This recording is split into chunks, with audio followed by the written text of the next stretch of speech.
All right, we're live. What's up? What's up, guys? Trying to get this thing to go live on Instagram. So if it will I just got to hit go live. But that's a challenge. There it goes. There it goes. All right, we're live.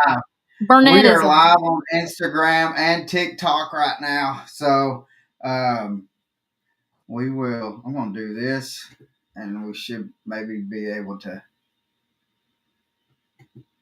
All right, we'll be able to tell. Is that good enough for you? Yeah, I can see it. All right. What's up, guys? What is up? Welcome back to another episode of Deck Talk Podcast. And we got Matt and Luxner right here, the two right here in the picture that you see. You may know them also as Jen and Dustin Muse from Nebraska, but actually Matt Luxner will be on here in a short. His regular job is kind of slowed him up for the podcast, but he will be on. But guys, if you don't know, I'm Colin Burnett. Pappy J. So, but let's do some business real quick. I do have to talk a little bit about some Joe Burns rods.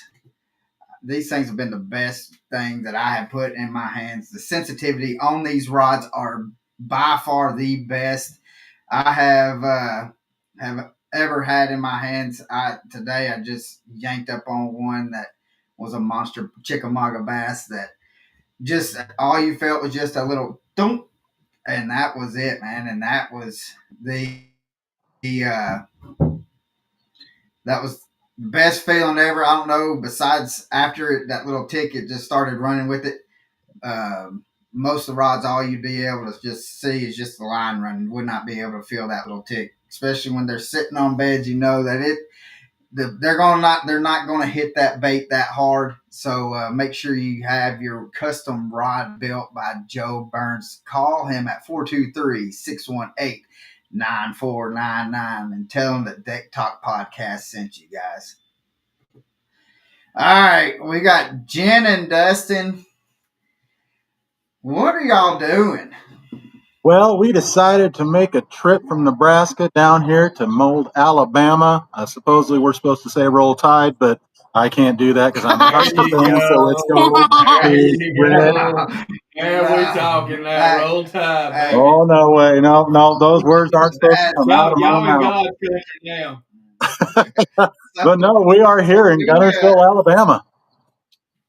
We came down here to see, and a lot of people know him. He comes on the podcast and comments every once in a while, but came down here to fish Big Lake Guntersville with Matt Dillon. Also known as Plopper D Fishing. Yes, he's around here, but they're putting the boat away because it's starting to storm here. So got ran off by the clouds today, and happened to get some.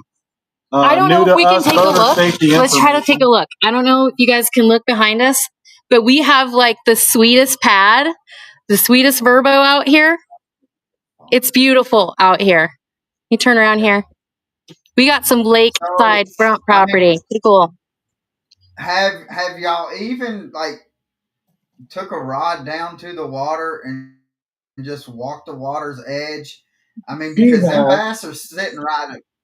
I was catching them today in 1 foot to 2 foot of water, and just walking along the bankside. Well, that's I would have took my boat out, but somebody beat me like a rented mule last night at work, so I was worked like crazy. We have a bone to pick with everybody around here.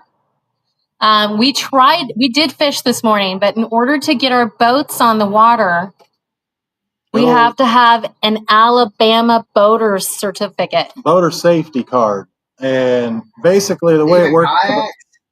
Even in a kayak with a motor. We even called him Matt. Matt called and asked. If you paddle, you don't need one. But if you have a motor, which we do because we tournament fish, we have to have a boater's safety certificate. And the bad thing is in Nebraska, you don't need one because we're grandfathered. I know you don't want to say grandfather because we don't I look 27. Why I can't say anything else. But anyway, you don't need one at a certain age. So we're sitting there thinking we don't need one. Well, we called the DNR and talked to them, and they said, well, you do have to have one in Alabama. Everybody does. And you have to pay for it. We found a free one, but it's $45 plus your fishing license. Per person. So there's an extra $90 on top of license fee. So we found a loophole and got a free one done, and it took us about 4 hours to do. We've been doing boater safety, so yeah, it's been fun. We passed. I got a 95. What'd you get? I got a 98. Oh, well, we passed. Who has the brains in the family? Yeah, well, I just got lucky. We answered both the same question wrong, even though online we did. We answered it wrong. But we got it. We got the right answers, and we passed our boater safety course, and now we're legal. A nightmare. I feel sorry for people that have to do that.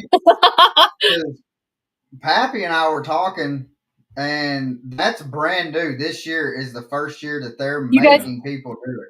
We had to call our local people in Nebraska, and they're like, that's crazy. Yeah. So we had to call our Nebraska Game and Parks, and luckily we knew our guy, and he's like, nope, you still got to take the test. You have to pick a different state. It is available in Nebraska, but you'd have to pay for it. So any state, you can be certified in any state, but where we were grandfathered in, we've never had to take boater safety. We're old dogs. And we're in kayaks with a trolling motor. I mean, none of the questions really were pertaining to kayaks, but we passed. Well, seeing that, Tennessee has it too, but I think if you're it's reciprocal. A certain year. I think it's like 94, 95. Yep, it's born before you're born. Yep, same with Nebraska. Yeah.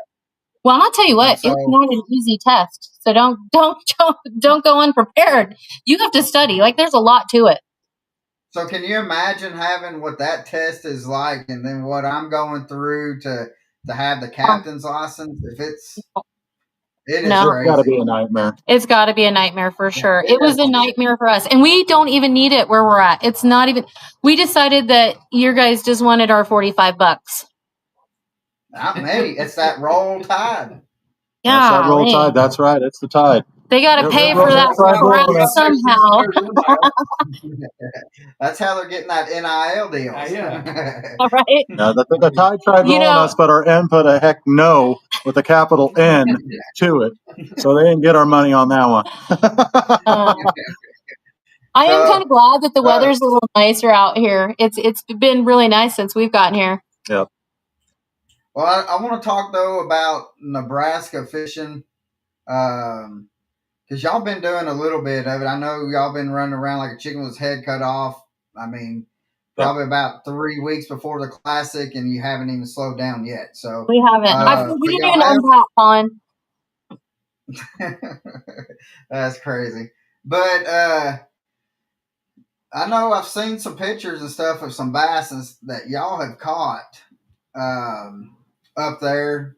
Now, what is the water temperature up there? Because down here it's about 63, 64. Right. Well, for us, like the last time we were on the water, I think I was getting 52 to 54 degrees surface temperature. So everything should be kind of getting that transition to go up, finding your beds to spawn, pre-spawn. And the bigger ones have probably already spawned, but we keep getting these cold fronts that roll in that are really cold fronts. I mean, it's 40s and 50s for the high, and it's not making that water any warmer, any faster. So I think it kind of stunts the spawn a little bit, but they should. I mean, we're here now, and we probably should be fishing at home, catching all of our spawning bass, because they have 80 degrees up there right now, calm weather, nice weather, and we're missing our big bite. But that don't mean much. We'll still get out there. We're in the monthly right now, so that means that we're competing really against other Nebraska anglers for the month. So we need the best 5. We need to keep catching bigger and bigger bass so that we can, get the first place. It's going to be the top, I think. Is it top 10%? It's 10% of the field. I think we got 4 or 5 people in it right now, so you're not going to hit that double mark to get qualifiers. So you basically got to get first place to qualify for the national championship through that part. Yeah. And you fish by the month. I mean, so, and monthly. It used to be where we had so many, you were competing like 30, 40 people. So it moved down to like the top 30% or top, I don't know if it was 10%. They changed it, but now you have to get first in order to go on because there's not as many people that are in the monthly. So, but we already qualified. Are those the kayak tournaments? Are they like weekly? Are they monthly? Or it's a monthly. It's a monthly tournament. It starts at the beginning of the month, ends on the last day at midnight. To get your fish submitted. It's your best 5 by length. We don't go by weight. So when everybody asks us, how much that one weigh, we say 20 inches, 21 inches. We can't tell you the weight unless we bring a scale. But most of it's just based on length on our measuring boards. And you got the identifier card, but it's your top 5 bass. I wanted to text them. So just to kind of a backstory. So how did y'all get into the whole kayaking bass fishing? Well, I mean, when we got into it, first we were in a little, your old pedal boat because we were shore fishermen forever. Yeah. And we wanted to get out in the water. So we bought a pedal boat and we had kids. So we had Jen and I in the front and both of our kids in the back. And I mean, we had fishing rods going back and forth. Luckily, none of us got hooked. Nobody had a hook to get removed or anything like that. We caught a lot of fish from that. Oh my gosh. It totally changed how we fished. Like, wow, this is like 20,000 times better than standing on a shoreline trying to catch something. As soon as we took the kids to like late September, we have, a wiper and a white bass that will run through. As soon as we took the kids fishing for white bass and the wiper, they didn't want to fish again because you were just pulling them out. After another. Everybody was bleeding because they all poke your legs and you have to take your legs and pick your legs up. But absolutely the most fun fishing ever. And then, after we were doing that in the pedal boat for so long, well, the kids got bigger and it was getting harder and harder, because you got a weight capacity on a pedal boat. So we ended up, her brother, he was in a kayak and he was fishing. He's down in Texas. He's like, you should really get some kayaks so you guys can kind of separate and go out and try it out because it's a blast. So Jen went out. She found a great deal at one of the sporting goods shops near us. It's like a buy one, get one free. Yeah, it was at Dunham Sports, and they had a buy one, get one free. And we're like, all right, we drove there, and these are your set inside 10-foot little kayaks that they sell at like just your mom and pop stores. They're not really made for fishing, but we did the best we could. They are toys, but we fished out of those things, and we caught so many fish out of them. And the kids, they were in the pedal boat, so here we were just with our kayaks going around and going fishing, and it totally changed everything. And then we ended up running into Marty Hughes, which everybody knows him as Kayak Jack. He's well known in the kayak fishing community, but he came up and talked to us about it. Like, you guys ever thought about getting into the tournaments? He's like, they have a lot of kayak tournaments online. And I'm like, well, I never really thought about it. I'm having fun catching fish, and I decided to do it one day. I'm like, I'm going to spend the $20, get into this tournament scene. Well, we didn't even have a smartphone yet. Yeah. So we had to have I don't think I was old before I finally, Marty asked if we knew that all this kind of fishing existed, like there were tournaments and stuff. We really didn't know. So I think it by the time we got signed up, I think you signed up first. Yeah, I did the one, some kind of bass splash or something. And I ain't kidding you. This is before measuring boards even became popular. I was using a tape measure with a stick. It was, but that's the only way I could measure Marty anything. Told us to. He says it was legal. And you just had to have an identifier code with something that would measure the fish for you. And I mean, here I am with my tape measure out, with the fish laying on the ground and a stick. But it wasn't just bass, guys. We fished like multi-species tournaments. And we learned how to, Marty'd say, okay, we have catfish month, we have crappie month, and then bluegill, largemouth, and we specifically had to go catch your best 5 of that particular fish, and we think that that's really what made us really good anglers. Yeah, that makes you change the way you fish with all species versus just one. I mean, you're trying to catch the biggest bluegill, you're trying to catch the biggest crappie, you're out night fishing in your kayak catching huge catfish pulling you around on the water, and you don't know how big they are until you get them by your kayak. So I mean, it was just a change of the game, and I mean, it was the most fun multi-species tournament we've ever done. I think they called it Kayak Palooza. So, for somebody that like, let's say they cannot afford to go get a boat, they can hop into a kayak. to do tournament fishing, do they have to have a trolling motor one, or can they paddle? They can paddle. You can paddle. I mean, before motors got popular, have Hobies have the foot pedals that go back and forth, and people can use those for propulsion. I mean, and there were people out paddling those, and people in kayaks with paddles that were out fishing the people with the motors. I mean, it's a matter of how good of a fisherman you are and getting to the right location and catching the fish. It doesn't matter. You don't have to have a motor.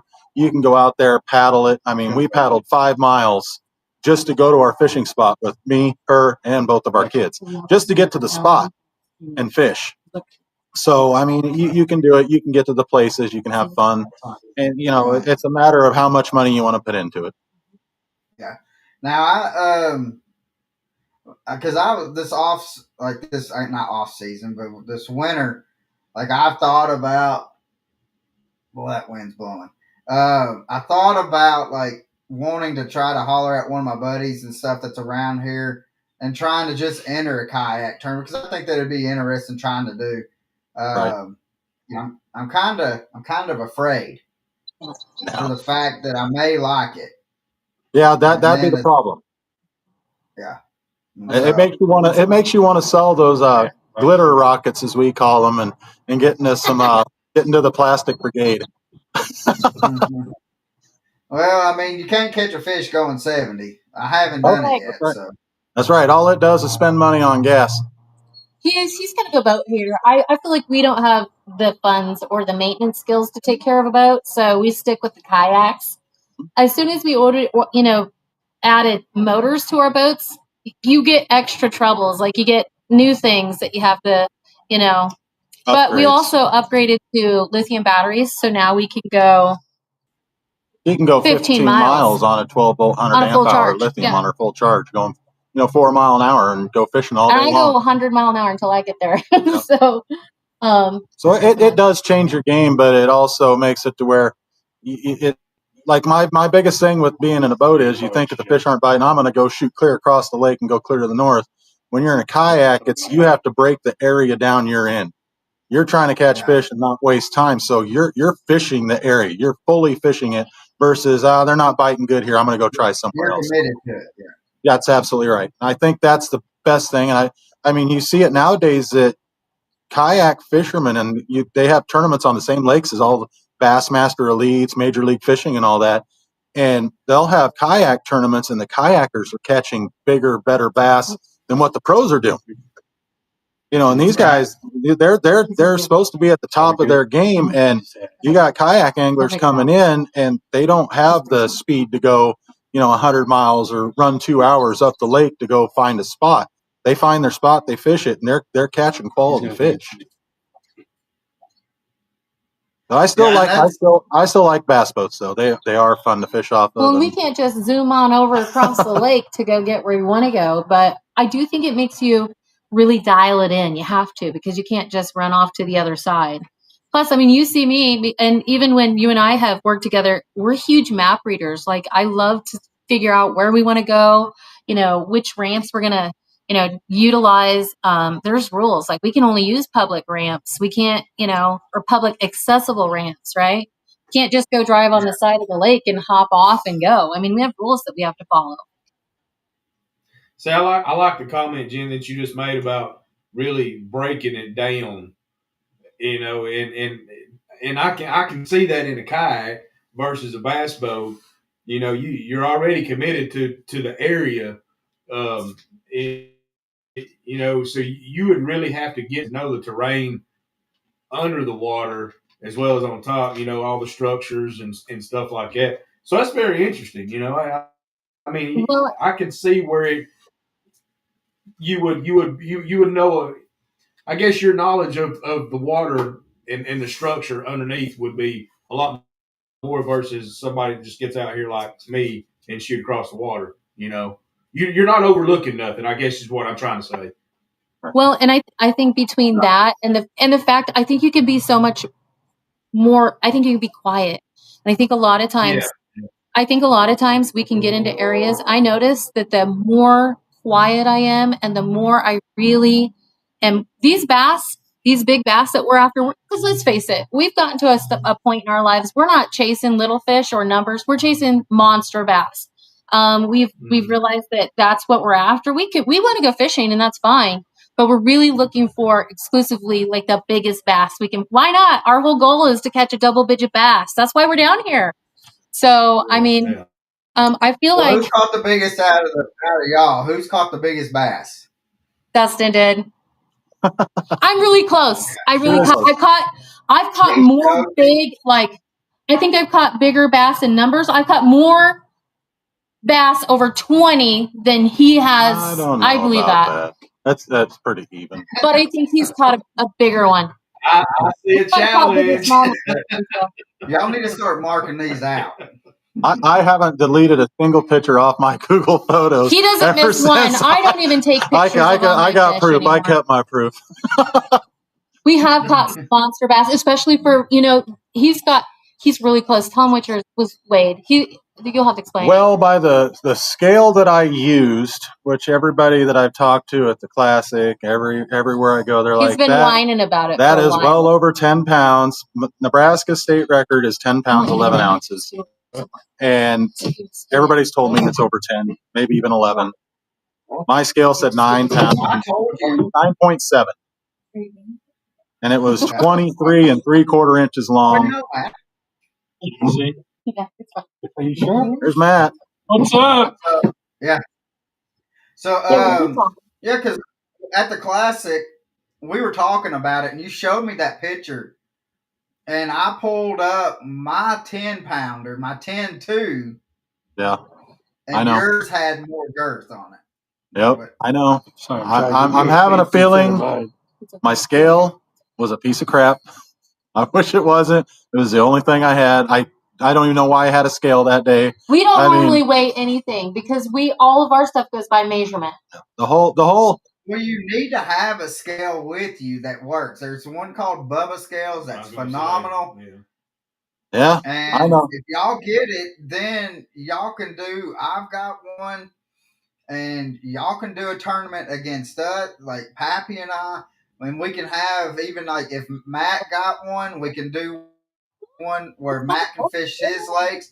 Y'all can fish in Nebraska. We can fish down here and catch these tanks, and we can compete because it's all off of Bluetooth, and so we can do our own little tournaments amongst each other. What he really meant to say is that Pappy will be catching the fish, not Colin. Okay, you're to catch them and hand them over. Hey, how I look at it is if it comes in my boat, it's a we. No, but the whole story behind that fish, I mean, it was crazy the things that happened.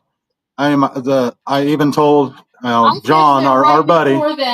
Yeah, we were Jen fished the area before me, and then she went off and like I'm gonna go down farther, and I'm like I'll just fish here and work my way towards her. But the reason we went fishing that day was my father passed away, and it was his birthday. I'm like, you know what? We're gonna go fishing. Why not? It's a nice day out. It's a weekend. We're gonna go fishing at our local hole that we like to go fishing during that time. And anyway, Jen, she was down, and there's a special number involved with my family because my dad. I didn't realize it at first. My number in football was 66. I wore it all 4 years during football, and my kids, whenever they were in sports, both of them were 33, and they thought it was just a neat thing that everybody 33 and 33 equals 66, right? So 33 was just their number. Well, when my dad was sick, he was trying to go to everybody's games and, all the kids' games and sports events, anything he could go to. He wanted to see his grandkids and see what they're doing. And anyway, come to find out, and I didn't even know this, that my dad's football number was 33. And ever since his passing, this number 33 has been showing up. My mom's birthday was yesterday. Mm-hmm. The whole trip down here, the whole 16-hour drive that we drove down here, the number 33 was popping up everywhere. I mean, it was just too phenomenal. Much to be coincidence. Yeah, it's always happening. I took a picture for Glenda, and in the distance was exit 333. Yep. At 2:33. Yeah, no timing and not paying attention, just seeing it and being like, you realize how many 33s there are? we get here to Gunnersville, and the road we came in on to get to the Verbo here was Road 33. It was. It was crazy. I'm like, well, this is getting a little too crazy. but anyway, y'all need to just get off the podcast, and y'all need to be going fishing with all these 33s. I mean, I know. Got one of the best bass fishing lakes right there in your we're trying yard right there. Well, if we can catch 3 11-pounders, that would be 33 pounds of fish. We'll hope for it. I mean, after that boater safety course, I'm bound to it for at least an 8-pounder. Golly, that was terrible. But anyway, back to it was, I was fishing and wasn't catching anything. The wind was blowing, and I'm casting. The next thing you know, I thought I was snagged. My line started moving, so I set the hook, and I'm like, oh boy, this is a big one. I wasn't thinking anything of it. Reeled in, and it couldn't even jump out of the water because it was so big. I mean, it just came up, head thrashed, back down in the water. I'm like, oh my God, that's the biggest bass I've ever seen. I hurry up, I get up, I just pulled up on shore. I'm like, you're not getting away. And I picked it up, and I'm like, oh my gosh, this is a 10-pound bass. This is what I imagined a 10-pound bass would look like. I hurry up and get on top of the shore. I'm whistling for Jen. The wind's blowing. She could barely hear me. She didn't really know. I end up calling her on the phone. And the time that I caught that fish, I looked at the history of when I called Jen. The time I caught it was at 4:33 on my dad's birthday. Oh, that's cool. He was screaming, "Oh my God!" I couldn't believe it. I wanted to get it mounted, get a mount of it and all that, and because I mean it's special to me because how many times is that ever going to happen in my life? But just with how much it costs to get a mount, and I'm like, then you're hanging something up on a wall. I'm like, yeah, I can't do that. Well, I came up with the idea that what, I'm getting it tattooed. So I got this. I don't know how easy it can be to see. I can't get my hand in it. Anyway, that is an imprint. That is the actual print of its lateral line with the date and time that I caught it. So it's always with me. I don't have to worry about it being on a wall, catching dust. It'll just wrinkle on my arm for the rest of my life, and I'll always have something to look down and remember it by. Yeah, that's a cool story. That's cool story. Yeah, and we go fish in the same lake every time on his birthday. Hopefully, I catch that fish again because I put it back, but I haven't been lucky enough yet. So, yeah, that's crazy. I know that it meant a lot to you, especially just when we were talking about it at the classic and stuff. And but yeah, there's no way that was just a 9-pounder. I mean, I even showed you a 9 that I caught. I mean, but it was bigger than my 10, and so we'll have to get our pictures together and just so everybody can see and have you post it, just so you can see the difference in the sizes and stuff. I mean, I caught more fish. Like I was trying to revive the fish, because we took pictures of it. I measured it just and had the scale and all that. I'm like, well, I'm going to put her in the water in my net so she can just revive herself before I let her go. And while I'm waiting, 2 casts later, I catch a 20-inch bass. I'm like, you got to be kidding me. So I'm like, you know what? I threw that one. I'm like, they got to be feeding. There's got to be a school of them here. I put that fish in the net with the big one, cast that again, and caught a 17 3/4-inch bass. He really did. I'm like, this is unreal. I mean, I got a picture where I'm holding all 3 fish that I caught in a matter of a few minutes. You guys, but here's the funny thing. So Dustin's dad has always joked us around with us, like stupid jokes, like being prime numbers. And he's always talked about this silly number 3. Like Dustin literally not only caught it at 4:33, but then he actually caught 3 bass total, where he held them all up, and that big bass looks like a monster compared to the other 20. Yeah, it's double the size of the 20-inch. I mean, it just puts it to shame. It makes the 20-inch look like it's a 15-inch bass. It's nuts. I probably have 8 or 9 pounders, no 10 pounders for me. What's that? I think that you had a shot at the state record. I think you probably had Nebraska record right there. I think so too. I mean, I don't know if I'd ever want to tell them, hey, yeah, I caught a state record bass, because then everybody knows where you catch them, and everybody's going to be going and fishing where you fish. But you ask where they ask where you caught it, and you'd be like, in the water. I caught it at. Yeah. Oh, there's too many hole buzzards around. There's definitely hole buzzards. You got your Facebook people. They'll look at the background and be like, oh, you're here, and you're like, delete that comment. I'll tell you what. I feel like I have had 8 and maybe a 9-pounder. Yeah, but never a 10. Yeah, Jen caught a really, really big one. Man, that thing was big too. I mean, its gut was about the same size as my big bass. It wasn't as long, but I mean, it looked like it swallowed a duck. I mean, it was big. The fattest bass I've ever seen for its size. You know, it's funny that you said that. I got a buddy of mine that he has 16 acres and probably about an hour away from him, but he's got 3 ponds, and his wife wanted to get ducks for the ponds. Well, I put a 9, and I think I put it was a 7. Excuse me. It was like a 7-12 or something like that. I put in there, and she was down there feeding the ducks one day, and she was watching, and she's like, there was like 6 of them just going along the bank, and then I just heard a whoosh, and the next thing I know, there's 5 of them going around, and she said one of those bass swallowed them little ducklings. I was like, yep. That's why those big topwater lures, everybody's like, I'll never throw one of those rats. I'll never throw one of those ducks. You might want to, because you might land yourself a big old bass. Yeah. Got a question for you, Colin. Actually, 2. Yeah. When are you going to show me some FFS? The cheating screen is what you're wanting? Yeah, I want to see the cheating screen. Now we gotta you're down here. We gotta figure it out. So you're gonna have to show me those how sensitive those Joe Barn rods are too. You should have seen what I didn't boat flip it. I pretty much did. You bank flipped it. I had to, huh? You bank flipped it. Bank flipped it. I mean, I had to, and I just got that sucker up. I probably looked like Dustin trying to make sure. How many pounds do you think that was? Depends on how close he had taken the picture. Yeah, I had Pappy holding it from the backside of the camera, so it looked a little bigger. Yeah. Got to give it that extra 2-pound look. yeah.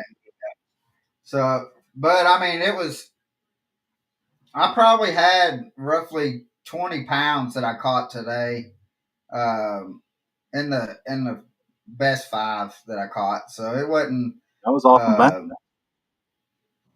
Yep. And all in less than 2 foot of water. Nice. We're gonna try to get it. We're gonna try to get out of the lake after the storms hit. Yeah, just be careful, especially in that 10 rig. Oh yeah. So, but so Matt, what is your biggest fish, Matt? I don't want to lie. Probably a 5. Well, I guarantee you can walk that bank that's right there behind y'all. Yes. And take a Cinco with a light bullet weight, like a 1/8, and Texas rig that sucker and just pitch it out there and just slowly just kind of jig it back to you. You've seen the color. And I guarantee you, you're gonna catch something close to that. It's shallow though, Colin. That's where they're at. I was catching them within 2 feet of water. Oh, okay. I need to probably after the storm passes, we might go out there and try and catch some. I told him we were they have a boathouse out here. There's crappie and bluegill under there. Those bass are there. Yeah. For sure. Yeah. Oh, they're going to be around it for sure. Yeah. Yeah. Okay. So, because what they're going to do, Matt, is that they're spawning right now. So they'll go and they'll fan their beds out. Okay. And then they won't, and like last year I was catching them in like 6 to 10 inches of water is what I was catching fish in. Now, what do what? I was going to say, what about tomorrow and Saturday when we go on Main Lake? Dayton Lake? Are you talking about Chickamauga? No. The lake we're at. I told him. Oh, Main Lake. I thought he said Dayton. I'd still just target shallows. Yeah. You know, that's all. Hard structure, maybe some hard structure. Yeah, because blowdowns, any kind of blowdowns. Yep. Jed wants to take me to Goose Pond. Yeah, that should be across the river or the lake from you. It's 16 minutes from our location. Yep. It's not too far. Yeah. So that ain't too bad. Because I was, I had went, when was it? Tuesday, I think, that I tried to get you to go. I went Tuesday to Marion County Park and done just to see about what the water clarity was, and I was able to do some sight fishing there. And then I went today, and I told Michelle, I said, I'm going to go fishing for 2 hours. And then I was like, then I'm going to go grab the rest of that stuff at the house, throw it in the bed of the truck, and bring it so we can hurry up and get this move done. And that was at what time we left? Around 10 o'clock this morning? 10:30. We left the bakery at 10:30. 10:30, 11 o'clock. Yeah, no. It was about 2:30 when you finished fishing. Do what? I said that was about 2:30 when you finished fishing then. Yeah. You said 2 hours. You got to double it. That's fisherman lingo for I'm going to be gone at least 4. I was like, I got to go. Now, Colin, with that 10 rig handle Gunnersville and Goose Pond pretty good? Oh, yeah. I got a 10 rig. Yeah, that's right. You have a newer boat than me. Yeah, I mean, but tomatoes, it's all the same. As long as it floats and it goes, that's all you need. You don't need to go spend no $100,000 on a boat. His dad, as long as it floats and it can. You don't even need a big motor. I mean, if you got a trolling motor, you can put in at a ramp, and that's one of the funniest things. Like when the gas prices started going up, and people wasn't going fishing, and I was like, why are people not going fishing? You got batteries, right? You can charge your batteries, put in at the ramp, and just go around. I mean, I was like, that was the funnest I had in a long time. And Nobody competition. So, oh yeah, hold on. Okay, I called Luxner and he is on the way. There he is. Yeah, he's there. Woo-hoo. How's it going, Matt? Pretty good. What's up, bro? I gotta do this. I gotta add you to the screen. Colin, you should see all the eagles flying around here, dude. Oh heck yeah! Let's see. Speaker.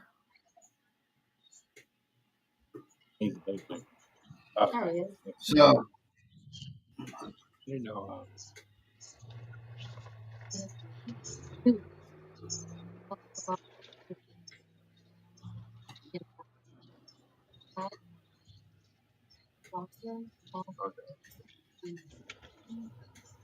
Sorry guys, I'm fixing this to where we can have all of us on here. All right. What do you know, Matt? What do I know? Yeah. Yeah, I know it's walleye fishing season out here right now. Walleyes. Walleyes, bass. That's what I'm talking about. That's heating I up. will Smallmouth, largemouth, crappies. So I've been doing some bed fishing. We were talking about doing some sight fishing and stuff. And let me see that crawl real quick. This crawl Matt sent to me with Luxner Lures. And so I was trying this thing out. This is the crawl. I'll do like this. This crawl right here. That's a hollow So point crawl. Yep. this thing, I will have to say, is one of my favorite crawls that I've had. Yeah. That I've thrown. And I've thrown a lot. And I'll tell you one reason. This is the only crawl that I have ever thrown that stood straight up. Yeah. The only. And especially when you're bed fishing, you want it to stand up to where they're like, oh, what is this? And so, and then, but I'm going to do like what Dustin told me to do is to put rattles in these things. I think I had one that I guarantee you was over 9-10 pounds that was on bed that that had a little buck bass that was probably 4.5 that was messing with the bait um, instead of the big old fat girl. But I think if I would have had some rattles in it. What's up, big guy? So, but yeah, I really enjoyed that.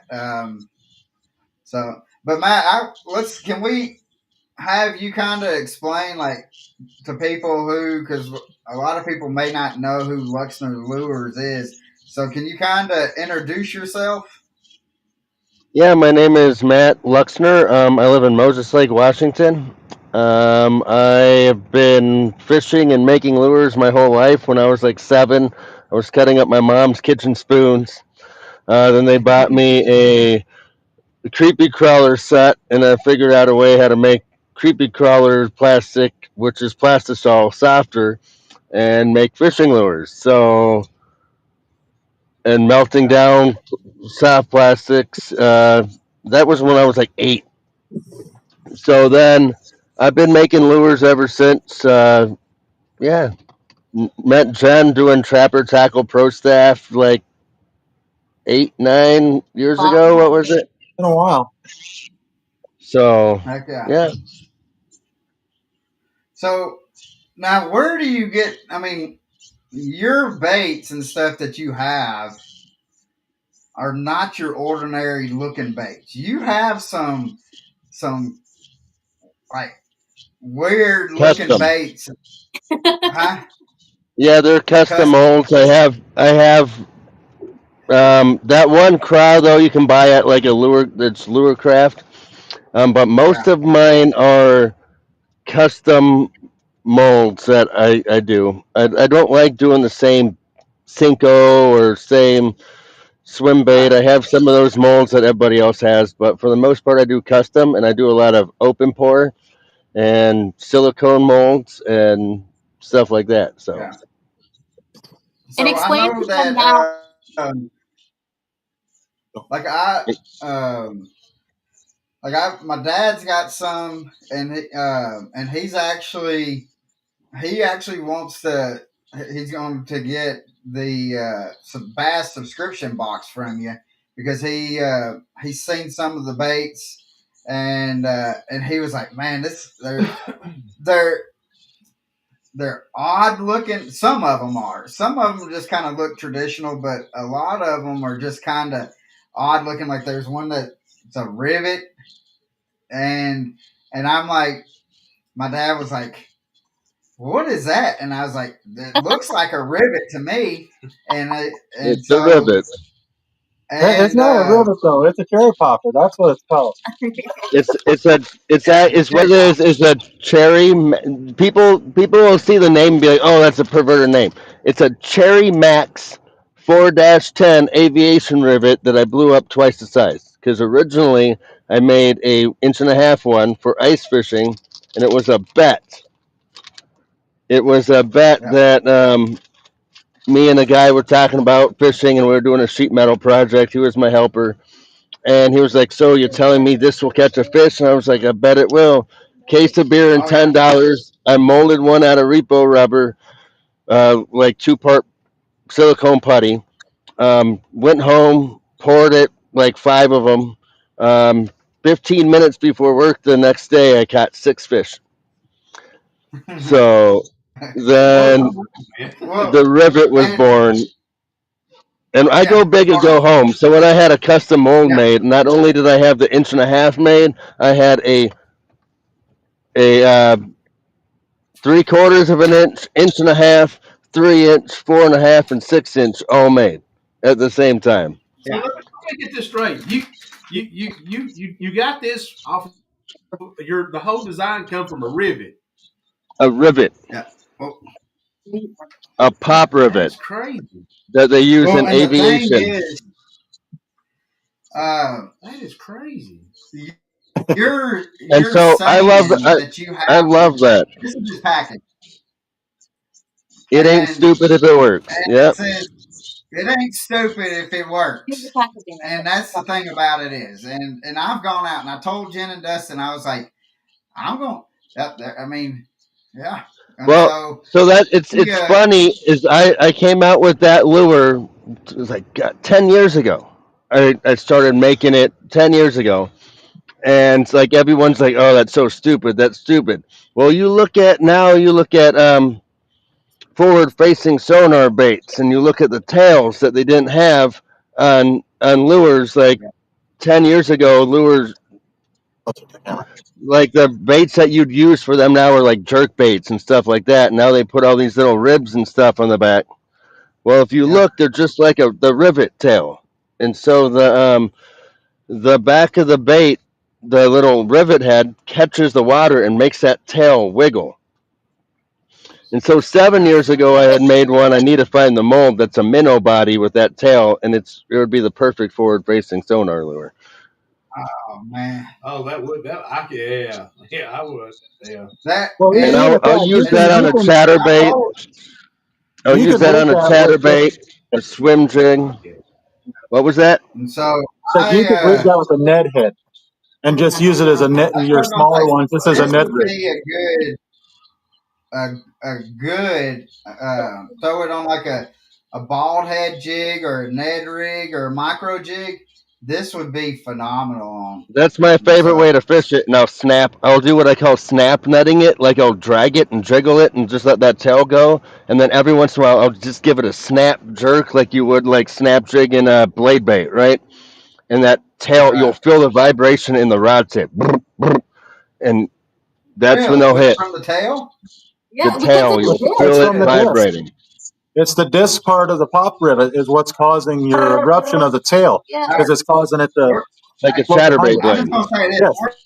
we're ending the podcast right now because I gotta go try this out. So I'm just saying. And where I is just it? gotta. I have. That is. Oh, I just had one. We gotta go try this out. Um, That's I Well, guarantee just you, like you Matt's could saying get. though, you look at all the new lures they have. You got the fuzzy dice, which is just looks like a piece of square bubble gum that put a bunch of strings through it, and they're catching big Yeah. bass on them. It's Hey, something and the if you bass put haven't or JP seen. on it, you can the charge another the poop bait. $12 more on top of it. The poop bait is basically like you took a crawdad, someone took a crawdad, ripped both the arms off it, and made it like a fat bodied Yeah. crawfish shaped Cinco. Like the fish arrow one is a crawdad without no arms. Yep. And so then I have the one crawdad, the big bad crawdad, that is a custom mold I actually bought from a friend. He was trying to make a burbot bait and didn't like it, and then I bought the custom molds from him. He had Kirby design and manufacturing make them, and then I started shooting him with silica sand, which is like almost twice as heavy as salt, and it doesn't dissolve. Tell you about this. Mm-hmm. And it silica sand doesn't dissolve, and it's twice as heavy as salt, and it absorbs water. So when you throw it in a Cinco, it's a super sinking Cinco. Or you throw it in a bait, it sinks twice as fast. Your baits don't fall apart. The silica combines with the soft plastic plastisol, and they're just strong. They're tough, They are strong. Yeah, and they I've drop. noticed Like that. You can tell. that's the tweaker worm. They drop twice. They drop super fast. The tweaker worms are very skinny, like Cinco with two flap tails on the side of it. Yep. That's the one you Right. liked, Colin. Yeah. And that thing drops like a rock. yeah, and I got some of those. I gave actually when I was out fishing today. I've kept like I keep some packs in my truck so I can. To me, it's like that's easy advertising. Especially if I see a kid or something like that, I can be like, here's a pack of baits, and one, it makes their day, and then two, they can go do whatever. They can go catch some fish with some baits, and then my thinking Oh, is here it is. you tell them about the subscription boxes. I mean, to me, those subscription boxes are the gift that keeps on giving. I mean, Oh yeah, I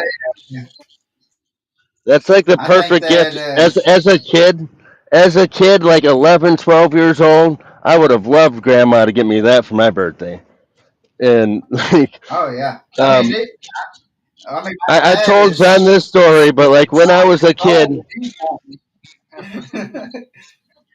so, when I was a but kid in like the eighth or ninth or the what was I, third grade, right? You know how you get them prize packets?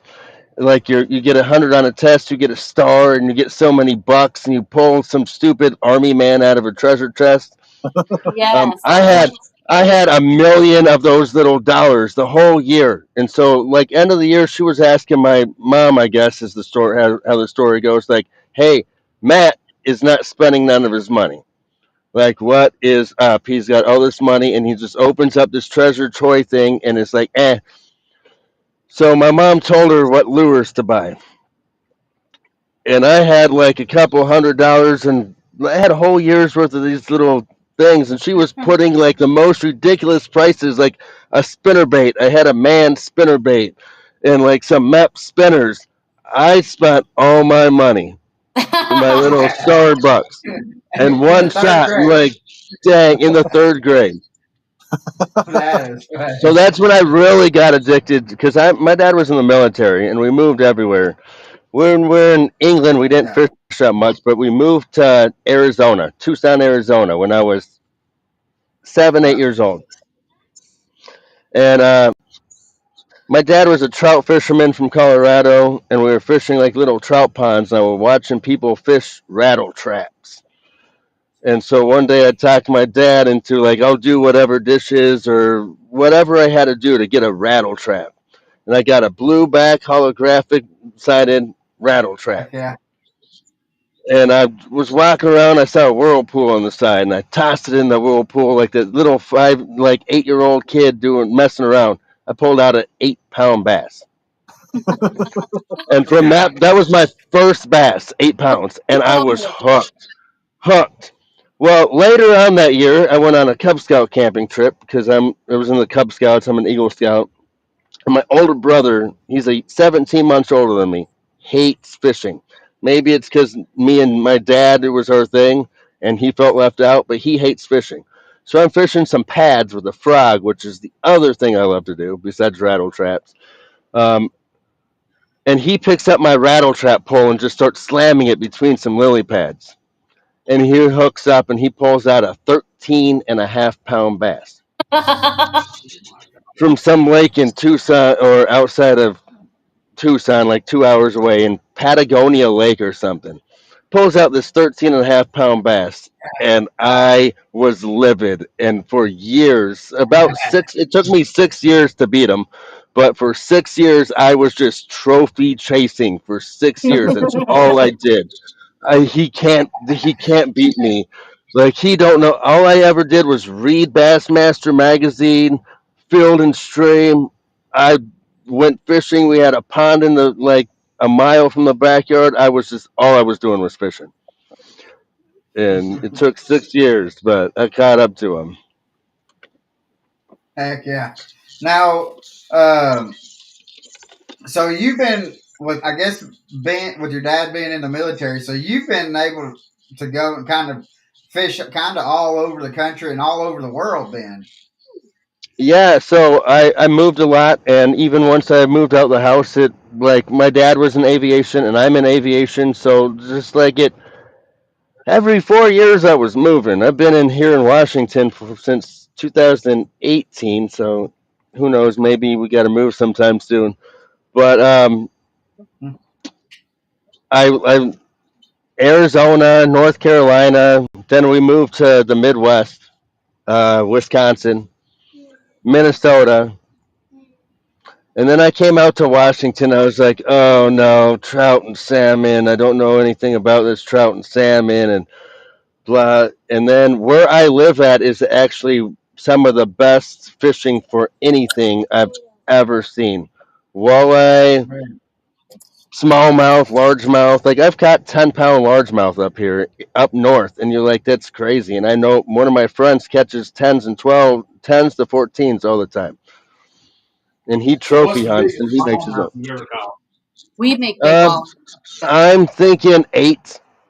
I didn't have a scale with me, and I had it. I sent Jen the pic, and I think Colin's seen the pic of me with my son at like 6 months old in a stroller, using a Mickey Mouse like kiddie pole and a 2-inch crappie bait open pour that I make drop shotted. And I saw like a shadow on a bed off a dock, and I tossed it out. And next thing I know, I had a fish bigger than my 6-month-old baby. So did it strip the gears in the reel? Oh no, them poles! I've never had one of them poles break. I've never had one of them poles stripped. I've seen a video where this dude catches like a 4 foot long sturgeon on one of them poles. Them poles are the best poles known to man. I think we ought to start And like, making custom rods that are kiddie pole size and just start selling them. They and catch my more other bigger favorite bass than rods, anything I've ever known. my other favorite rods that I use, and most of my rods for everything I use, I love ugly sticks and lightning rods. Like I've bought 150, 200, 3, $400 rods, and I would rather just have an ugly stick. Matt, Really? Matt Robertson must love you. Uh, yeah, yeah. Oh, Matt, yeah, Matt Robinson would love that. But I I want so you said that you talked about like how you're in like the aviation and stuff like that, hmm and you make baits. But one of the most intriguing things about you that I've heard is you like to get punched in the face for doing some MMA fighting. So I want to talk about that a little bit.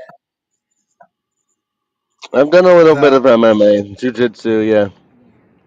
yeah, so how'd you get into like the jujitsu and all that? So I grew up moving every 4 or 5 years, right? And so I got beat up a lot. I had a brother 17 months older than me. We fought a lot. So I started doing like martial arts. I always fought. And then I was just training martial arts and jujitsu. And I trained. And I was married for quite a few years and went through what lots of guys go through, a divorce. And it was rough and it hurt. And I'd rather feel physical pain than emotional pain. So it just turned out like God had it all lined up. The daycare we were sending my daughter to, the guy who ran the daycare, he ran an MMA group out of here, and I was like, had talked to him about jujitsu, and he also likes fishing. His name's Isaac Jones. He's one of my pro staffers, and he's my MMA coach. And so we signed up for a fight like that. I called him on Wednesday. I was supposed to fight that weekend, and for some reason the kid broke his ankle like the morning of the fight, and so that didn't happen. Um, but then I just stayed with it and did a couple MMA fights. Did one combat jujitsu fight. I've done a couple jujitsu tournaments. Local. I did a national one with my wrist torn already. I did IBJJF Nogi Worlds in 2023, and I took third place for my weight and age group. So I couldn't imagine. I mean, I I I grew up. There's six of us, and I'm a twin, and we're the last two. and but I grew up, we roughhoused, and I had buddies and stuff that we would fight and all that, and it. And one of my buddies growing up actually uh, uh, done. I I don't know exactly what he's been. He was doing it since he was like 8 years old, like the jujitsu and stuff like that. He trained for a while. He trained with Uriah Faber, and then he went down and trained with BJ Penn and and all them down there, whatever island that they're from, went and trained with them. And I told him, I said, man, you gotta be some kind of crazy to be able to stand in with another grown man that's willing It's to great have you therapy. pound on his face. And It is great therapy. It it was like the best Matt, you have therapy, front and there teeth. was a time where, huh? I said, Matt, you don't even have your front teeth. You hush your mouth. I got nice teeth now though. They might be fake, but they're nice. It's because the guy punched him out. What the heck? Yeah, Hey, that was only one fight. I'd spit out a tooth, but I won that fight though, so it's okay. That's good. That's a good thing. so, but And I go to work the next day after that fight, and I had this big old black eye, and I had some aviator sunglasses that didn't even cover it, and they're just like, "What the hell?" My boss is like, "What the hell?" Be like, "You got another one coming up in 2 months." Yeah, I couldn't imagine. I mean, yeah, but it's I great therapy. guess So if you're going through like some emotional things or whatever, martial arts is like one of the best things. It's like going to the gym. Like guys go through yeah, breakups, they go to the gym and they just push weights. You go hit a punching bag, or you sign up like, "Hey, buddy, I have some issues. You got some issues. Let's beat each other up." It was pretty fun, and I'm stubborn. yeah, So I was yeah, fighting. I was 39. I was fighting 18 to 25-year-olds, man. So do you and for the still most part, I you all still go all my around? fights, He's tall. all my fights that I did three-minute rounds, and I lasted all three-minute rounds. Win, lose, draw. I've had all of the above. Every fight was 9 minutes. Oh my Um, Wow. And that's and people. I mean, god. That's a long time. right. And I was about to say because people think, well, it's just 9 minutes, but when you're yeah, going and try just getting on and just rolling on the ground for some with somebody for 9 minutes, that is exhausting. So, yeah. Go but go try out some jujitsu and do like a 6-minute round or whatever, and you're just But yeah. Or people yeah, think they know how to I fight, passed and then they go out and they get quickly learned by someone who's trained a out. long time that it's not that easy. Yeah, That's the same way I feel every time we get done working. It's like I'm kept constantly carrying him. I feel like I've been in a gym all night long, just somebody yeah. punching me and everything else. So I feel you. Doing all the Yeah. work. So That's how I I do feel want every day at work. to talk. We only do it 3 days a week, so. But I do want to talk though. Go back on like to your baits. I had to talk about your your fighting and all that because really I really enjoy talking to people that have that because it's a different mindset than anybody to. I mean, to actually just stand toe to toe with somebody and y'all just duke it Yeah, out. it's a Y'all it's a rolling different on the ground. experience. It's a different experience. Yeah, Like you can get in a street fight, you can have like some beef with someone, but it's a totally different experience to get in like what you call a sports fight, and you walk in there and they literally lock the cage. And my first time was like, "Dude just locked me in here. Okay, this is going down." And yeah, so yeah, it's a totally different experience. It was yeah. fun. So I want to talk about your subscription boxes and stuff that you have, um, because you just don't have a bass subscription box and stuff like that. I mean, you've got multiple. For I mean, you've hit a wide variety of some anglers with your subscription boxes. Yep. So I got a bass kit. I've got ice fishing. Ice fishing is like where I really started making baits, living in Minnesota and Wisconsin for 15, 20 years of my life. Did a lot of ice fishing. So I've got a lot of ice fishing baits, panfish and crappie baits, and trout Okay. fishing. Do some trout and salmon baits, and out here in the Pacific Northwest, within 2 hours of me, I got some of the best. Columbia River has salmon, walleye, bass, has everything, but really known for its salmon. So So I what is a salmon bait? I mean, because I've never caught a salmon. I mean, so but what does a so I salmon have bait look like? so they there's a lure called a cut plug, and I got a big one, but this is an innovative design for me. But let me put my phone down. So this is like a European kind of style lure called the Devon Minnow, and this part unscrews in the back. This part flips open, and they shove it with tuna fish. And then there's this Really? line.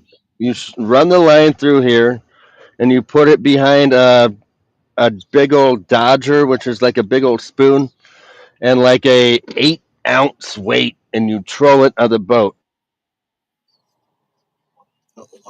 Real. Uh, You probably that accidentally. I think you hit the hang He up fat button fingered us. accidentally. yeah, when he is adjusting it, that right there. There he I is. wonder. All right, I'm There back. you. And you Okay. so you troll it behind the boat, and it catches salmon, and they catch real good. And they have like I got a bunch of sizes, and that's a little prototype bait. I bought a 3D printer for that idea, and it works good. And I 3D print lures. I got a bass. I came out with a lure that I was doing, and I got an ice fishing one. I sent some of you guys the parachute Yeah, minnows. and Well, I I haven't used this one yet, but I've got a bigger version, like a 3 inch, and it's got a custom stamped tail. It's got a through wire. I still got to try this one out, but 7 years ago I made the first one, and I caught a bass or I caught a fish first cast. So I've caught but tons of bass on them. So yeah. yeah, and because I when I got the box and I was going through all them baits, Jen and Dustin and I were talking, and I was like, I don't know what this bait's for, but I guarantee you, I'm going to go catch some crappie, and I'm going to go catch some bluegill because you just sent you sent the small one, but and then I got to thinking we can go to Nickajack and which is all part of the Tennessee River and use those things to catch some smallmouth too. So, Yeah, but I pulled out a 4 pound largemouth through the ice with one of them this winter. So And I wonder how it would work on forward facing sonar, to be honest with you. um so so I'll tell you because in ice fishing we were using Panoptics and live yeah, scope before people on the boats were really using it that much, and it worked awesome. Like I could pinpoint the what fish. picks it up So real good. ice fishing, I use fish finders anyways, and flashers or like a live scope, and I find where the fish are, and I only fish active fish. With live scope, you can see the size of the fish. It's just awesome, and so they work Yeah, good. Like you could even see the tail vibrating. You could see the return from the tail vibrating. Yeah. That is crazy. And they got a tungsten bead in them, so they'll pick up on a live scope. They got tungsten on them. Yeah. Now, let's see. I'm going to there's a bait I want to ask you about. So, let's see if I can find it. It may be in my truck. Which one is it?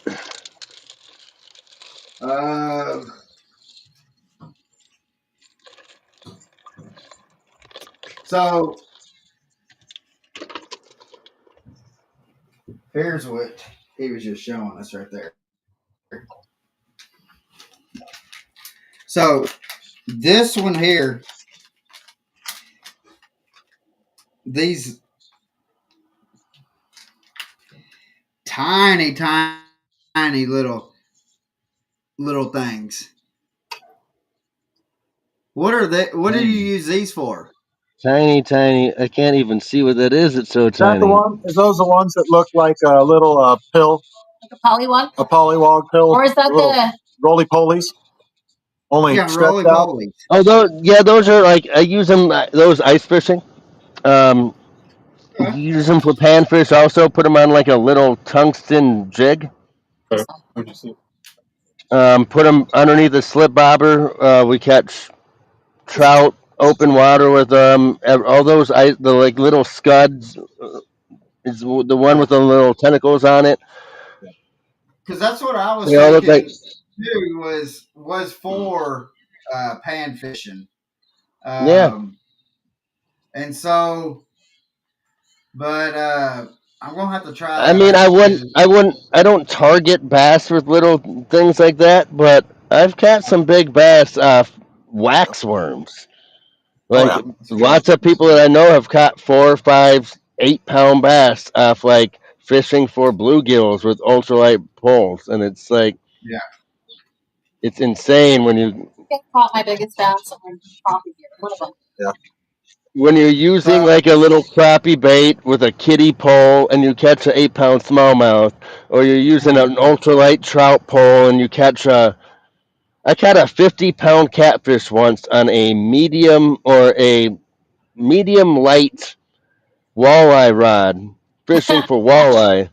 And my oldest son at the time, he was like 7, 8 years old, and we're rolling in to go home, and all of a sudden I thought he was snagged.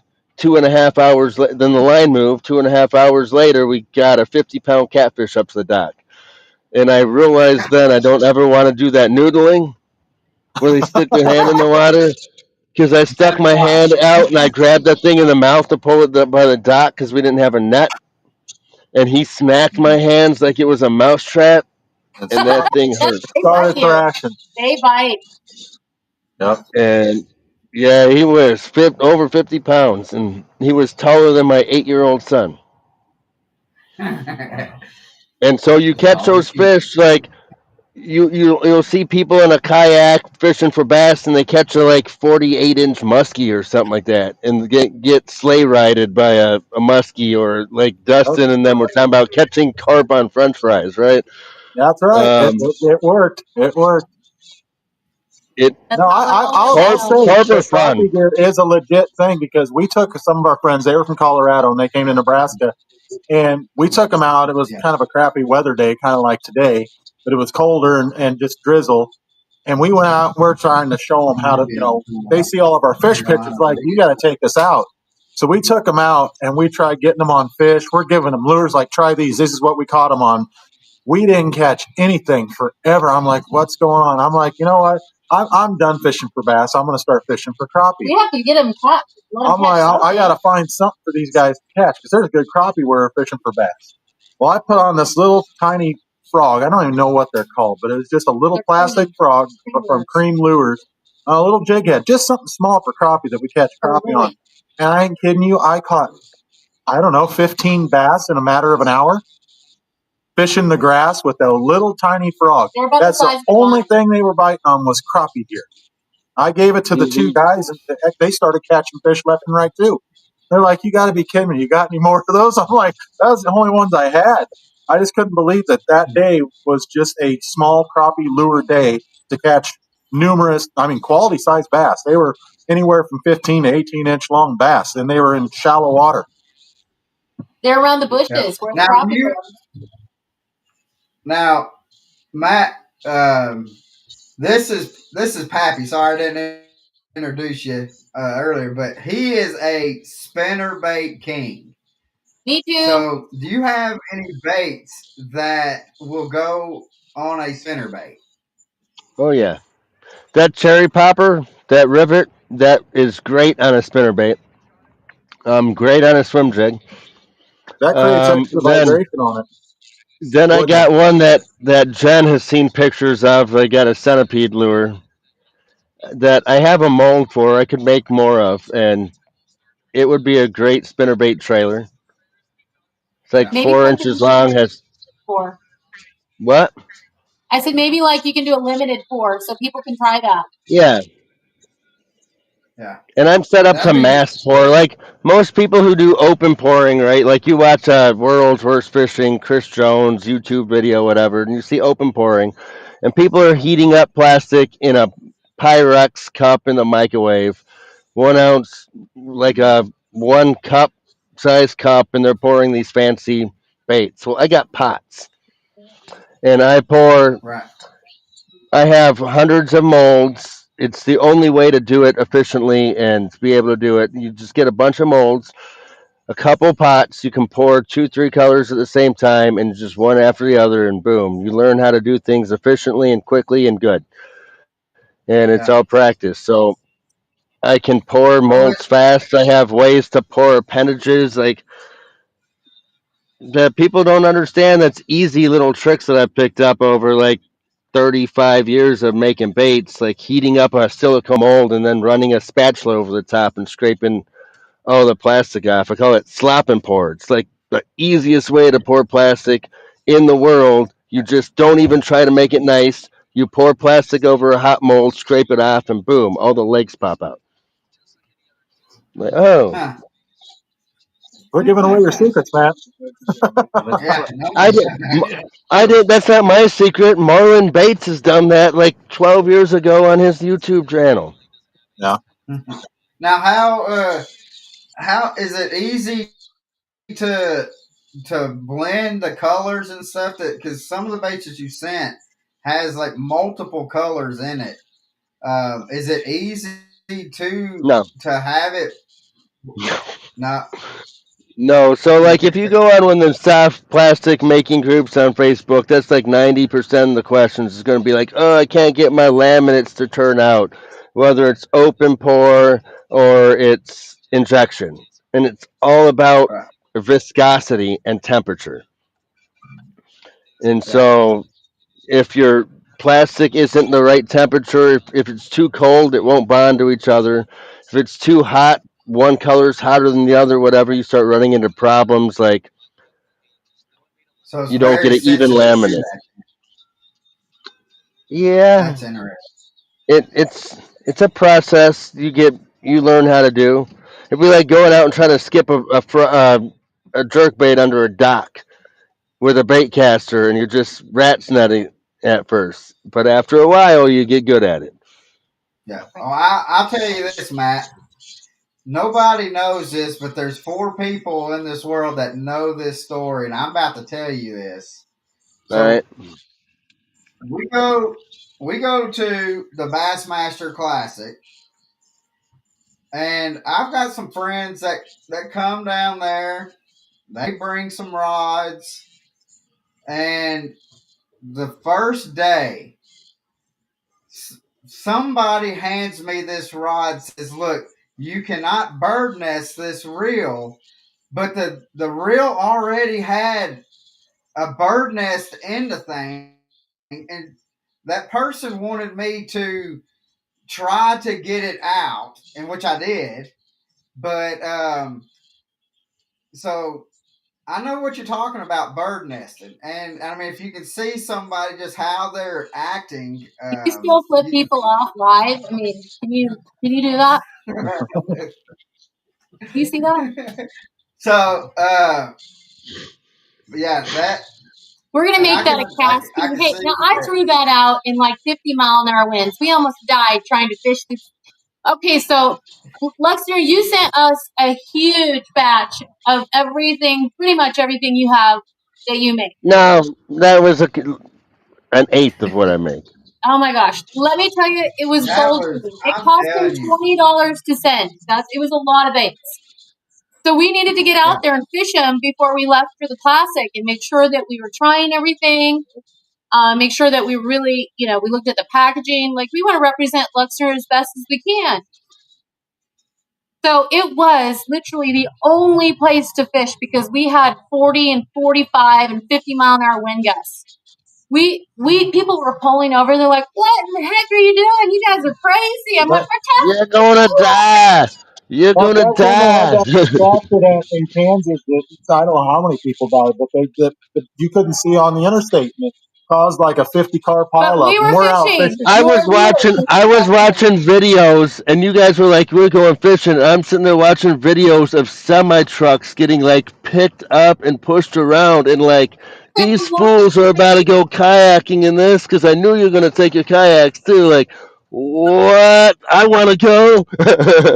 We fished and we fished as many as we could. Just check the buoyancy. We floated everything because one thing is very unique about Luxner Lures is his recipe that he uses on some of his lures. That's why you're getting very durable lures. You're getting a faster sink because he's using the silica sand. It makes for more durable. It's different. I mean, it is different. You're not having to add a weight to your lure to make it sink faster. It's already sinking faster.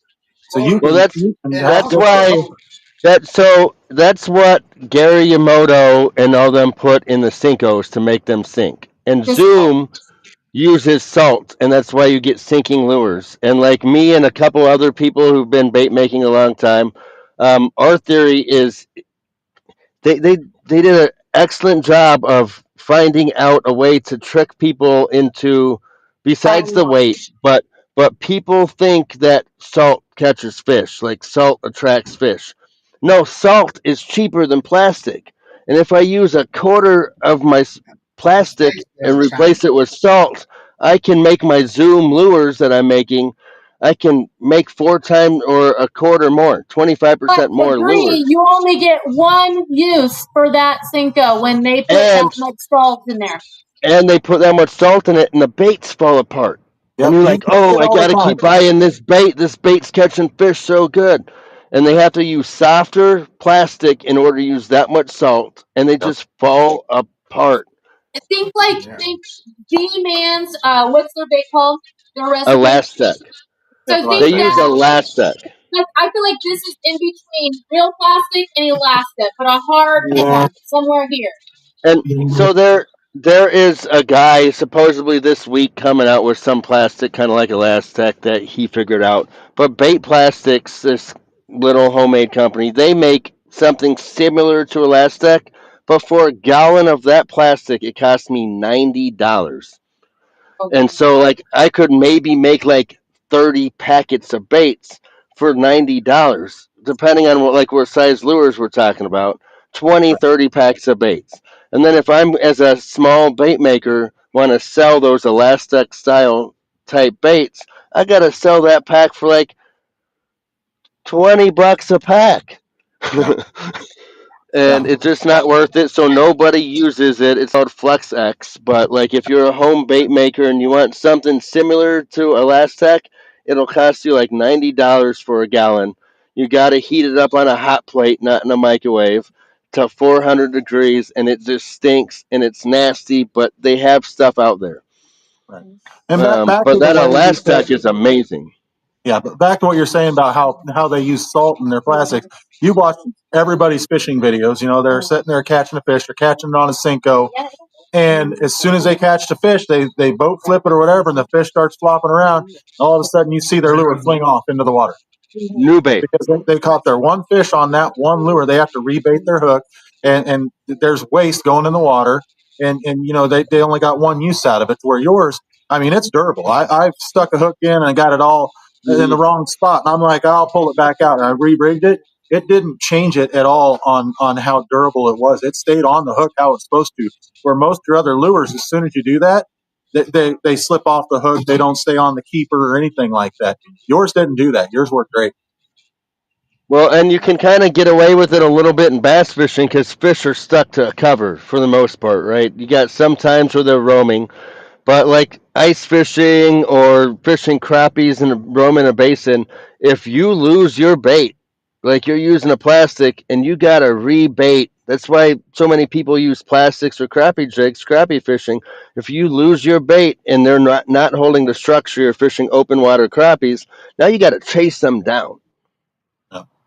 And the fish, the perch or the crappies, they move on, and you want a bait that's going to stay on there so you can catch 5, 10, 15 fish before you have to change your bait. Right. Yeah. And with like if how I use my time bait. is money, even with bass fishing. So if you're having to switch out your Cinco every 2 fish, That's time away like from the what? water. Yeah, that's time away from the water. What happens if you're at a fishing a tournament and some douchebag comes along and creeps into your spot and catches a 7-pound bass from the tree you were just pitching Because you were too busy retying on a new because you one. were too busy putting on a new Cinco. Yep. Yeah, and that's that doesn't. I mean, that would Especially be a if you're fight of the dock. If you did that to me, we'd be fighting at the dock. Some jujitsu, some we, water we, we, jujitsu. then we might not even make it to the dock because I was a lifeguard at the Boy Scouts when I was a kid, and I used to swim miles at a time. So I can swim, and yeah, yeah. we ain't making it to the dock. Well,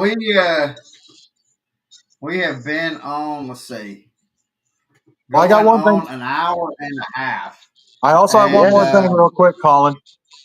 I wanted to ask Matt. Now, you do have a plan that people can join, an affiliate program. Is that right? How's that work? I do. So you sign up. You go up on the website in the like upper right hand corner. You can sign up to be on the site. Like get like a site, like An a affiliate site program. member. A member. You can sign up to be a member in the program or in of the website. Like saves your address, saves your credit card, stuff like that. Once Right. you do that, another link will pop up on this website and it'll say become an affiliate. Once you do that, you get a link, like a website link that if you make content, if you're a YouTuber or you're posting Instagram and you're sharing my product out there and my product is getting sales because of you, I'm going to turn around and you're going to get credit for it. So you post that link up, and it's kind of like TikTok influencers or all that TikTok shops. You post that link, you post your QR code, like what the guys at Duck Talk were doing if you were watching their videos. And people go yeah. to your site, and Here's it one of the automatically baits right gives you here. credit, and then it gives you typical amount. Like if you're doing more, we can talk and change the number, but typical amount is 10% of everything that you sell. Yeah. So you go and So you I mean, get. that's a good. I mean, that's a good deal. I mean, it's just like any other kind of affiliate links and stuff like that, and it's just like life in general itself. If you're willing to go put in and go and work your tail off and be able to go and sell stuff, you're gonna make more money. And so, I mean, I believe that. I mean, these baits are going to catch fish. I mean, I've caught fish with them, and um, I just I think that again the subscription boxes to me, especially for kids. I mean, for people, if you got a fisherman, and if you're watching this anyways, you're a fisherman anyways. But if you got somebody that you know that may not have a lot of baits and stuff like that, this is a real good kind of cheap way to be able to get some great baits and be able to get it monthly to where it's a gift. How I kind of And done it at that classic and was I kept if on you saying because wanted it's a gift that you don't get. and if you wanted to give it as a gift for someone, I sell it also in 6 month portions. Like you could just pay for six Right. months at a time, and boom, for 6 months for a flat fee, like $100 for 6 months, because I Yep. give you the free month included in that. So when you sign up for a subscription on a monthly plan, your first month is free. If you cancel it, you know, I I still give you a free month, and I'm willing to take that hit. I stand behind my product. I know there's people out there who are just going to sign up and get 5 free packs of baits and then cancel. But there's Yeah. other people who are going to So like them, and they're going to keep doing it, and so I'm willing to take that risk. And yeah. but if you have a kid, if you have a grandson, husband, whatever, and you just want to pay once, you Day can is sign up coming for up. the six Yeah. months, and you can get them 6 months worth of fishing lures at a time. And Hey, for it'll I got keep a getting great instead of idea, Matt. Here's my sale pitch for tonight. You got Mother's Day that's coming up, so any fisherman, go and get your wife these subscription boxes. If she doesn't fish, you're getting them anyway. So I mean, oh, that is awesome. Yep. I like that idea. It's like a so double Father's I Hey, Day on mean, but Mother's Day. I would accept this for Mother's Day. So let's not, I'll have Jen so pick us but Some Mother's Day baits. And I'll make those. Make some Pick special five right, constraints. baits right. for Mother's Day. We'll make them like So pink. guys, I do want to say, make sure you go, and I'm gonna put the links to Matt. I'm gonna put the Luxner Lures website and his Facebook link into the description, well, so Colin, it's gonna wait, be easy. pause. We need to do a giveaway. So I will do the art for the giveaway and we'll put that out. Matt is going to give away. Matt, tell me what you're going to give away. Okay. I think I said I'm giving away a whole year subscription. That's right. So of your choice, you get a whole year subscription. We'll come up with, whether we want you to like the page or go over and follow Luxner's. We'll give you all the details. Collins, your page is still shut down. You do not have a viable page. So we will kind of It's wait just on I the just got giveaway my until we. YouTube. Yeah, my YouTube and TikTok and Instagram is just some odd reason I can get on Instagram, which is affiliated with Facebook, but I can't get on Facebook. We did get it So all worked out, and the hacker was removed, but now the hacker is back. So we have some more. There's a long process to get your page back. So, You Colin, didn't it's give four nobody your times. Google verification code, did you? You gave me a Google Do what? verification code. Did you give me a Google verification code? I had one get me like that a month ago, so we've had I was. there's a lot of spam, and a lot of people are losing their pages, and it's really hard. Mm-hmm. We were able to get it back the first time, but we're still having problems. And it's just almost you have to keep working on it until you get it back. But it's 5-hour job every day to try to get your page back. So Yeah. we will do the giveaway. I will handle the art on that. Be on the But lookout be on for the it. lookout for that is the closure of our business with Mr. Luxner.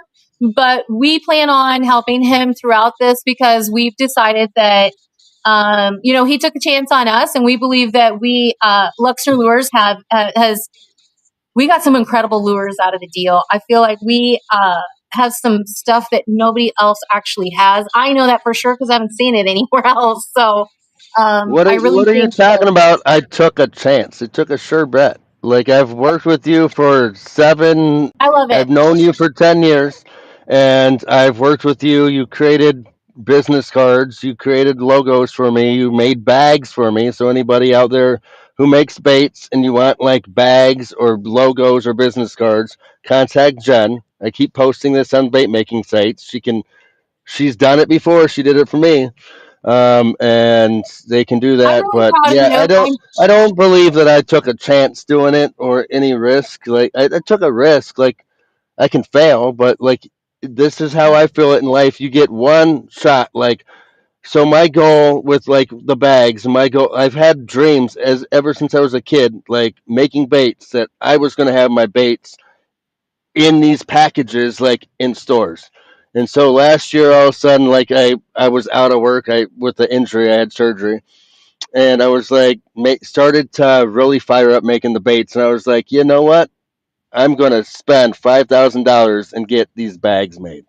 And Jen made me the bags. And even if like the lure business didn't take off, hey, I accomplished a goal. I have my baits in professional packaging. And then another goal that I had was my baits were going to be like at the Bassmasters Classic one day. And all of a sudden, here comes Jen and Colin, and they're like, "Hey, Yeah. we got an And I'll tell opportunity you, for you." And the so, people that we showed the baits to, I mean, I feel like they were very impressed because again, it wasn't that we were showing them typical baits that you will see in any other bait and tackle store, um, and and so, but we could tell them we've caught fish with them. So, That's right. but um, And then handing out cards, to again, get Matt, I let want to them know say you gave away a much, first month man. for I mean, free. yeah, yeah. So I want to say thank you to you, Matt. I Me mean, too. because uh, it We did was a perfect job, I but we felt did bad. our best. And I think it was a great Yeah, opportunity that you gave us.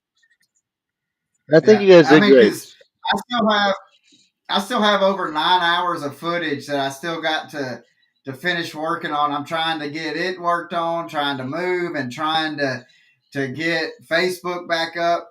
But there's still going to be quite a bit of videos and stuff from the classic that we've done, and also that's going to be uh, that's also going to be showing like the Luxner lures and stuff. As soon as I get my Facebook back up, we're going to be doing more stuff with Luxner, and that's just me. Just I want to tell you thank you again because it meant a lot to have somebody trust us enough to be able to go and do it, and I just felt like Well, it goes both when ways my there, Colin. It goes both ways, and like, and then I did it, and I was like, this was an expensive investment, right? So it was like, yeah okay, I'm sponsoring some podcasts, sponsoring some people trying to chase their dreams, and yes, I get stuff out of it, but it's a big risk.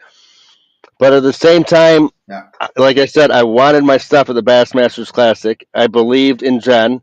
Jen believed in you, so it was just an easy thing. And then, like after I had already pulled the trigger, I started just binge listening to your podcast at work, and I'm like, okay, they're doing a very good job of bruiser baits. So, yeah and everyone that they had, and then like when you guys first got to the classic, all of a sudden the stuff just started coming out. The Jen's artwork and your guys' videos, and I'm like running around work like, I told you, look, I made it to the classic, and everyone's like, yeah. And We so felt the and same that's what way. We were see super that excited about no, taking it no there. matter what, no matter what, like that made that right I I there have that lived I have lived the past few life years of my life like the Stuckies, man. Okay, so anything that I can do, uh, yeah, it's all about experiencing things and fought that's it. MMA. I've been Next at the time you're Bassmasters coming, Mr. Classic. Listener, we're not leaving I without you. am. You have to go. I am. I was hoping that I was going to get this bonus check from work Yeah. in time to go down and just fly down there. It would have been awesome for sure. That would have been Next awesome. next year, it's So in where is it? Knoxville. Yeah, it is. You might as well fly. It's closer to you. It's in Knoxville. When Next year next year? in Knoxville. yeah, Knoxville, Same. Tennessee is not close to me. Well, no, fly. Yeah, that would Oh, be like it's a on the other side of the 3 day United drive. States. no, you're not He's going to on the From drive west here here to coast. far. Wisconsin was a 24-hour drive, and from Wisconsin to North Carolina was a 23-hour drive. So you So have to I'm fly. pretty, yeah, I'd have to fly. Yeah, they don't hit the Yeah. West Coast So, very often. And I only but I love to fly. I work on airplanes, so I love to fly. You got to come. It's an experience. It's something that you never want to miss. We've been to it a I lot. want to try to go to ICAST too. Well, you buy a spot, and if you can't buy a spot, you still can find people that you can bunker with, per se, and then get in there Split the that cost. way. Split the cost. It's probably $35,000 for just a little piece of carpet. Whoa. Yeah, it's expensive. So you're going to be going with another company, Mr. Luxner. Yeah. You will share that, and you will go on We with might somebody do else. it next year. I got big dreams, so We're going to aim ICAST. for the stars. We can still take you to ICAST, and they will allow us to go live better because it's a little bit different there. We'll be in ICAST in July. So But we sure guys, thank appreciate you you. for sticking with us for an hour and 40 minutes and just listen to us just ramble on, talking baits, talking fishing, talking how Dustin whooped up on Jen and has the biggest fish in the family. So we always enjoy hearing our Cornhusker friends go at each other and have fun. Go Big Red. We ain't from Alabama. They say that they're Cornhuskers, but we know that they love the Sooners. And but let me hear it one more time. Give me a big roll tide before we get off here. I can't. It's against the law. Roll Tide! Leave it to Matt. all right, so Matt, thank you again for coming on, High brother. tide. And We I appreciate want it. us to keep in touch. And I'll send you some pictures of some fish that I've been catching and stuff with it. And guys, I hope y'all have a blessed day. And I just still got we'll one spend more question, time right? You still next got one week. more question. You asked the same question to everybody, right? Yep, I do. Now, I do want to Done my ask. Do you research. want? Do you know? Go ahead. So he's done his research. So Matt, before we go, I want to ask if you could have one person to go fishing with and have them in the boat, on the bank, whatever. One that they could be passed away or still with us. Who would that be, and why would you want to fish with them? Who are you putting your ear? Well, I would love to go fishing with the Muse, but That's if I overrated. could pick one, if I could pick one person, I'd pick Larry Dahlberg. He's like my fishing lure little idol. Owns River to Sea and all that, and used to do make lure and Yep. makes all sorts of fishing lures. So I'd go fishing with Larry Dahlberg and talk about making fishing lures and all that. So Heck yeah, That's pretty awesome. that is awesome. So, I know this fat boy's hungry, and I've I haven't eaten been since up 10 o'clock in the since. morning. I'm hungry. It's all right. You know jujitsu. You'll be all right. So, but guys, I hope y'all have a blessed day, and Bye, y'all be guys. safe on the roads, and go wet a line. So, have a good one. Thank you. You as well. Bye. Bye. Yeah.